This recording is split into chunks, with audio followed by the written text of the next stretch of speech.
अर्जुन ने कहा, हे जनार्दन, हे केशव, यदि आप निष्काम कर्म मार्ग की अपेक्षा ज्ञान मार्ग को श्रेष्ठ समझते हैं तो फिर मुझे भयंकर कर्म युद्ध में क्यों लगाना चाहते हैं? आप अनेक अर्थ वाले शब्दों से मेरी बुद्धि को मानो मोहित कर रहे हैं। अतः इनमें से मेरे लिए जो एकमात्र श्रेयस्कर हो उसे कृपा करके निश्चय पूर्वक मुझे बताएं, जिससे मैं उस श्रेय को प्राप्त कर सकूं। श्री भगवान ने कहा, हे निष्पाप अर्जुन, इस संसार में आत्म साक्षात्कार की दो प्रकार की विधियां पहले भी मेरे द्वारा कही गई हैं। ज्ञानियों के लिए ज्ञान मार्ग अर्थात सांख्य योग और योगियों के लिए निष्काम कर्म मार्ग अर्थात भक्ति योग नियत है। मनुष्य न तो बिना कर्म किए कर्म बंधनों से मुक्त हो सकता है और न ही कर्मों के त्याग मात्र से सफलता को प्राप्त हो सकता है। कोई भी मनुष्य किसी भी समय में क्षण मात्र भी कर्म किए बिना नहीं रह सकता है, क्योंकि प्रत्येक मनुष्य प्रकृति से उत्पन्न गुणों द्वारा विवश होकर कर्म करता है। जो मनुष्य कर्म इंद्रियों को वश में तो करता है, किंतु मन से इंद्रियों के विषयों का चिंतन करता रहता है, सा मूर्ख जीव मिथ्याचारी कहलाता है। हे अर्जुन, जो मनुष्य मन के द्वारा इंद्रियों को वश में करने का प्रयत्न करता है और बिना किसी आसक्ति के कर्म योग अर्थात निष्काम कर्म योग का आचरण करता है, वही सभी मनुष्यों में अति उत्तम मनुष्य है। हे अर्जुन, तू अपना नियत कर्तव्य कर्म कर, क्योंकि कर्म न करने की अपेक्षा कर्म करना श्रेष्ठ है। कर्म न करने से तो तेरी यह जीवन यात्रा भी सफल नहीं हो सकती है। यज्ञ की प्रक्रिया ही कर्म है। इस यज्ञ की प्रक्रिया के अतिरिक्त जो भी किया जाता है उससे जन्म मृत्यु रूपी बंधन उत्पन्न होता है। अतः हे कुंती पुत्र, उस यज्ञ की पूर्ति के लिए संग दोष से मुक्त रहकर भली भांति कर्म का आचरण कर। सृष्टि के प्रारंभ में प्रजापति ब्रह्मा ने यज्ञ सहित देवताओं और मनुष्यों को रचकर उनसे कहा कि तुम लोग इस यज्ञ द्वारा सुख समृद्धि को प्राप्त करो, और यह यज्ञ तुम लोगों की इष्ट परमात्मा संबंधित कामना की पूर्ति करेगा।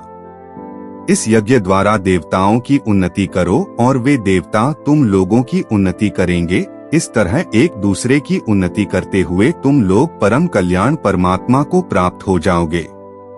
यज्ञ द्वारा उन्नति को प्राप्त देवता तुम लोगों की सभी आवश्यकताओं की पूर्ति करेंगे, किंतु जो मनुष्य देवताओं द्वारा दिए हुए सुख भोगों को उनको दिए बिना ही स्वयं भोगता है, उसे निश्चित रूप से चोर समझना चाहिए। यज्ञ से बचे हुए अन्न को खाने वाले भक्त सब पापों से मुक्त हो जाते हैं, किंतु अन्य लोग जो अपने इंद्रिय सुख के लिए ही भोजन पकाते हैं, वे तो पाप ही खाते हैं। सभी प्राणी अन्न से उत्पन्न होते हैं।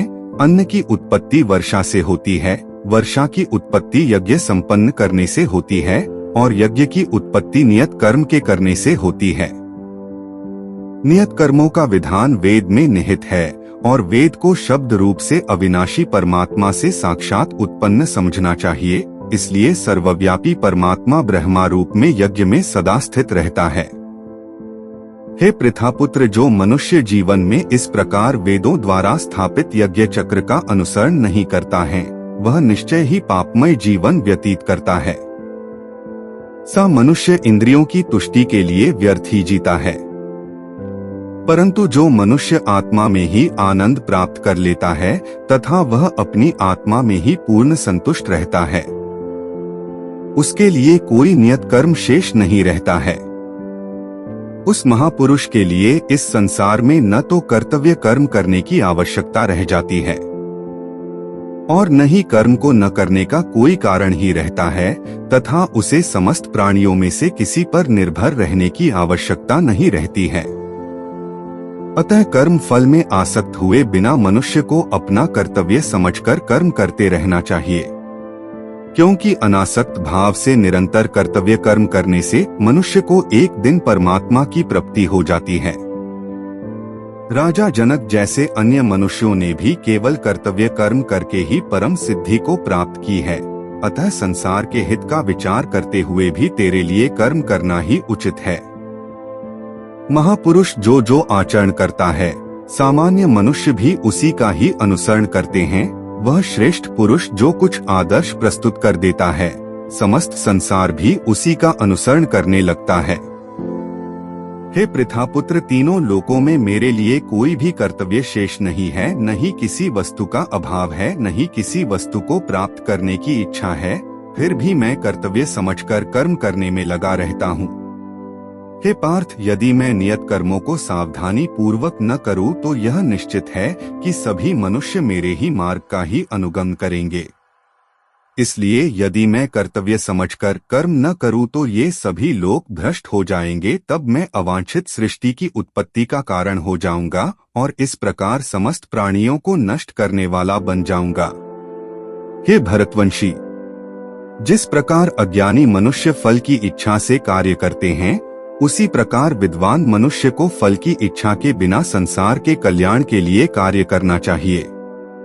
विद्वान महापुरुष को चाहिए कि वह फल की इच्छा वाले अज्ञानी मनुष्यों को कर्म करने से रोके नहीं, जिससे उनकी बुद्धि भ्रमित न हो, बल्कि स्वयं कर्तव्य कर्म को भली प्रकार से करता हुआ उनसे भी भली भांति कराते रहना चाहिए।